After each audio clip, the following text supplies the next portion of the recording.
刚入行那会儿，我师傅就教我水云头的2种打法，一种是8星千兆打法，另一种是4星百兆打法。原以为不会再有第3种打法了，但是在这次维修中，却改变了我对打水云头的认知。大伙跟着我的镜头，看看我这次维修中又遇到了什么奇怪的案例。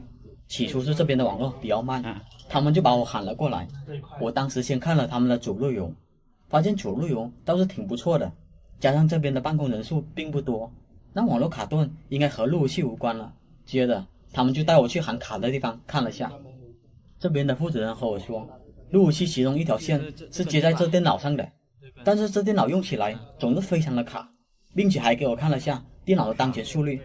你看到这就100兆了，那你这个肯定线有问题了。我明明都换的那个6类啊6类线，你这个已经出现了100兆了，100兆肯定是线有问题了，不用看的。这6类，路由器是1000兆的，电脑却出现了100兆的情况，那肯定是线的问题了。我一路顺着这条网线，发现它是接到一个网络面板上了，很显然这个面板肯定有问题了。这种情况还是非常容易解决的，所以我就把这问题放在一边，然后我又去了其他喊卡的地方看了下。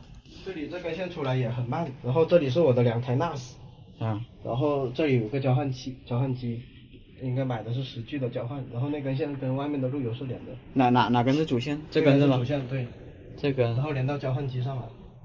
这里我就长话短说了，他们这边是做影视剪辑的，有时候一个素材就是几百个 G， 每次从 NAS 里面传出一个素材，总是要等好几个小时。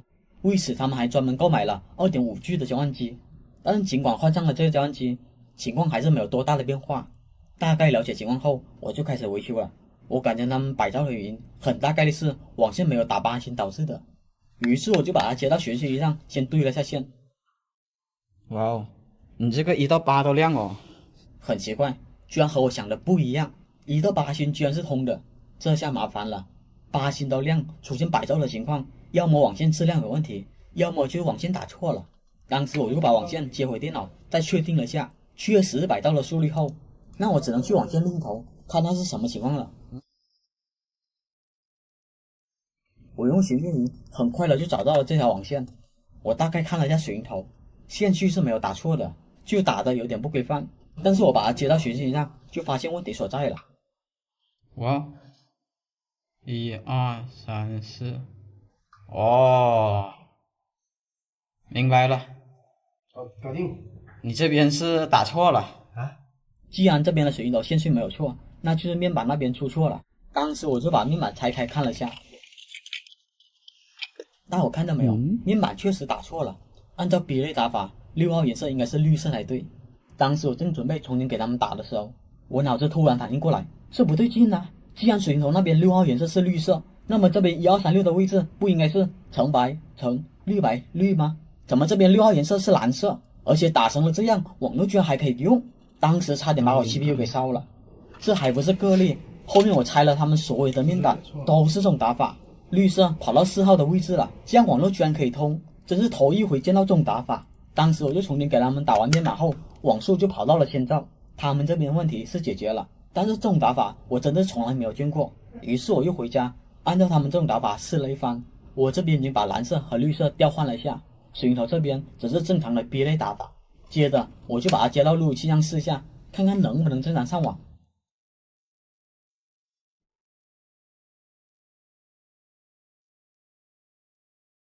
大伙看，这种打法确实是可以正常上网的，测速也是没有任何问题的。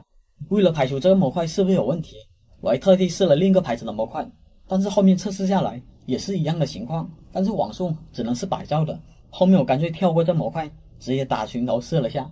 左边的水云头蓝色和绿色我已经调换了，右边的水云头则是正常打法。现在我就把它接上去，看看能不能正常上网吧。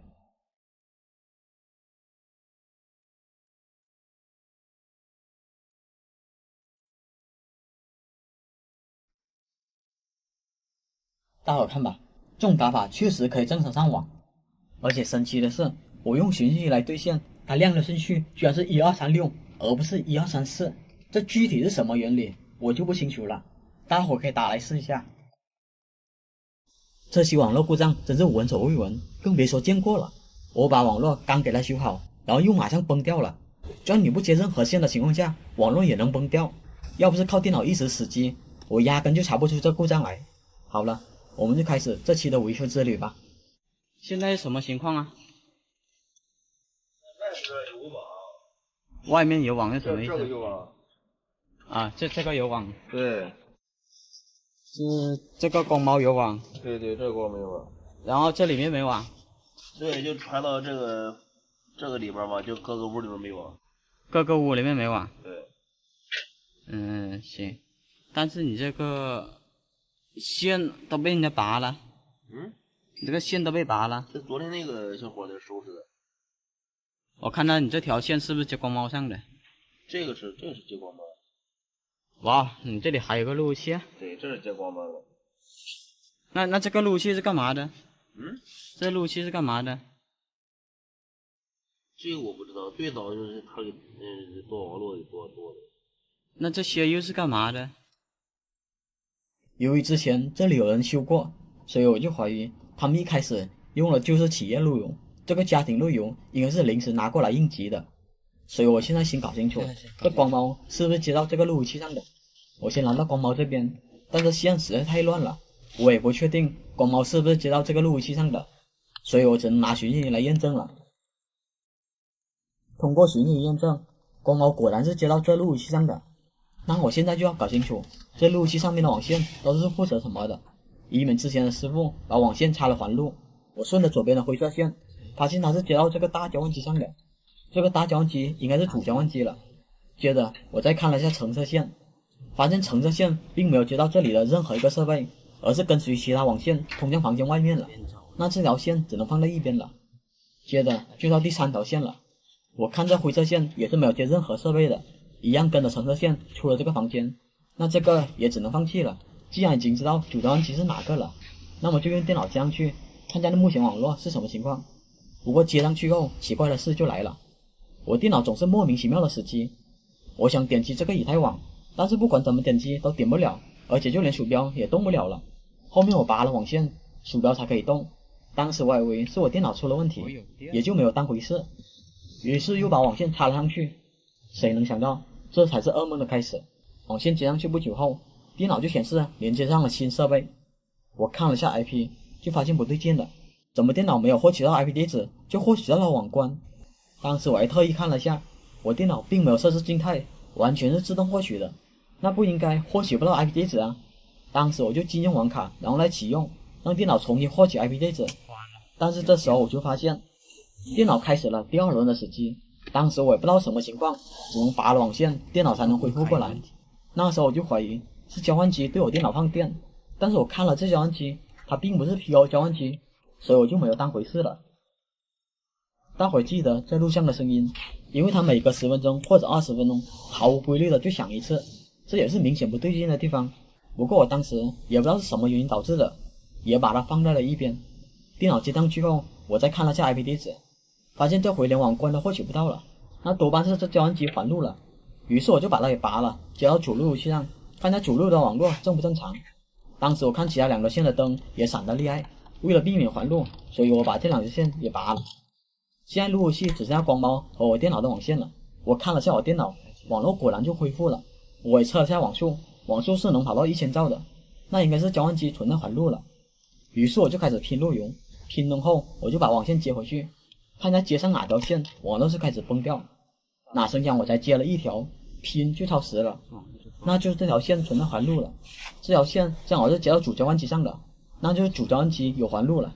于是我就把路由器和我的电脑接到主交换机上，开始了第2轮的拼。但是就在接上去后，我就发现我电脑怎么又死机了，这下连鼠标动都动不了了。给大伙看吧，我不管怎么摁怎么移动，它箭头就是动不了。但是只要你一拔网线，它立马就恢复了过来。开始我还以为是我电脑触摸板有问题了，于是我就找来鼠标，但鼠标接上去它是没有任何反应的，我只要一拔了网线，鼠标立马就可以使用了。正当我还在纳闷什么情况的时候，这种情况它就突然消失了。当时我也没有想那么多，于是我就给电脑设置了一个静态 IP 地址。设置完毕后，我就开始拼拔线了。当时运气挺好的，拔了第2条它就通了，那么就这条线存在环路了。当时我以为是网络恢复了，就把电脑改回了自动获取，但改回去后却发现拼怎么一直迟迟没有通。我看了一下电脑的 IP 地址，却发现电脑还是没有获取到任何的 IP 地址。难不成这里面网线还有存着反路的？但是你们猜怎么着？我给电脑设置了一个静态 IP 地址，虽说不知道什么原因上不了网，但它是可以拼得通的。一般环路了基本就拼不通了，为什么这里就可以拼得通？罢了，当时也管不了那么多，既然谁都上不了网了，索性我就把这些线全都拔了，只留路由器和我电脑的网线，看下这样能不能上网。拔完以后，我就把我电脑改成了自动获取，结果你们猜怎么着？仍旧是上不了网，拼也是超时的。我再看了一下地址，电脑还是拿不到任何的 IP 地址，这就奇怪了，交换机只剩下我电脑和路由器的网线了，怎么还拿不到地址？于是我就用我电脑接回路由器上，看下有没有网络进来。接上去后我发现拼它是通的，但是电脑仍旧显示无互联网，当然也有可能是我电脑没有反应过来。于是我就打开浏览器试了下，当我打开浏览器后，确实是没有网络的。这不对呀，之前我接至路由器上还能跑个1000兆，现在我把全部的线都拔了，网络怎么说没就没了？当时我都怀疑是不是光猫有问题，但是我后面查了一下光猫，它也是没有任何问题的，所以这个过程也就一笔带过了。当时我打算去后台查一下断网的原因，就在我蒙密码的时候，我就发现网络它自己给恢复了过来。我马上测了一下网速，网络确实恢复了过来。后面我把路由器和交换机都接了回去，然后再看了一下拼，发现拼它是正常的。我再测了一下网速，网速是可以跑到1000兆的。于是我就把刚才拔的线都接了回去，我每接一条就看一眼拼，看接到哪条拼就开始丢包。但是你们猜怎么着？我把全部的网线都接了回去，拼仍是没有丢任何一个包。就在我以为一切恢复正常的时候，结果右下角又显示断网了，这是什么情况？我尝试打开网页试了下，发现网页确实打不开的。但有意思的是，拼一直没有丢包。不过我话刚说完，拼就开始丢包了。我再看了下地址，发现地址怎么又没有了？当时我就怀疑是不是交换机做了什么配置，或者它本身就有问题了。于是我就进交换机后台看一下是什么情况。当时我在后台里面里里外外看了各种配置，并没有发现什么异常。这个内容全讲下去的话，视频就有点长了，这里我就一笔带过了。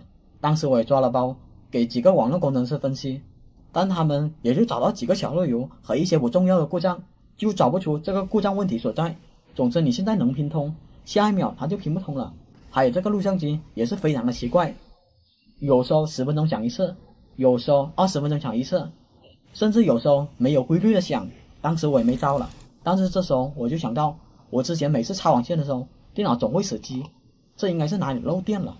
因为我之前用电脑插过飞标的 PO 交换机上，我电脑一插上去就会显示未响应的情况，只有拔了网线才能恢复。这边的情况几乎和之前一模一样。于是我就拿成年老哥推荐的电笔打上去机柜试一下，没准还有意外的收获呢。当时这根电笔一接近设备就响个不停，但是我测了下却发现没有伏数，然后我又测了下机柜外壳，却发现有10几伏的电。奇怪呀，这些电是哪里来的？后面我测了下里面的金属，就有了意外的发现，居然有40多伏电。但有意思的是，机柜外壳它是不带电的。后面我测了一下我电脑的网线，才发现网线也带20多伏的电，难怪之前一插上去我电脑经常死机。后面我测了不同的设备，都有不同程度的带电，这些电到底哪来的呢？是哪里漏电了，还是感应电？当时我就把这插座给拆了，结果发现里面并没有地线。我测了一下火线，发现火线是正常的220伏，然后测了一下零线，零线没有带电，这也是正常的，那应该是感应电了。测完以后我就给它接了回去，结果你们猜怎么着？这些监控怎么都没了？我可是啥都没干了，顶多把电源测下电而已，怎么说没就没了？过来网络还没修好，这些还要给人家修监控，当时我都想跑路了。当时我想的怎么把监控给恢复，但是那边又催着用网，所以还是先修网为主。我就找了个插排接到其他插座上，就希望其他插座有地线，结果这么一接更加的狠了。但我看吧，直接飙到了70多伏。后面我还发现，你要把交换机上面全部网线都拔了，它能飙到130多伏，这设备哪受得了？至于后面我给它接了一条地线，把电导入了大地，这下感应电就被消掉了。后面我给机柜每个设备做了接地处理，就是这么一接，不但网络彻底恢复了，就连之前的录像机也再也没有报异常了。至于这些监控后续如何维修，再讲下去的话，估计你们都跑光了，所以我下一期再和大伙慢慢道来。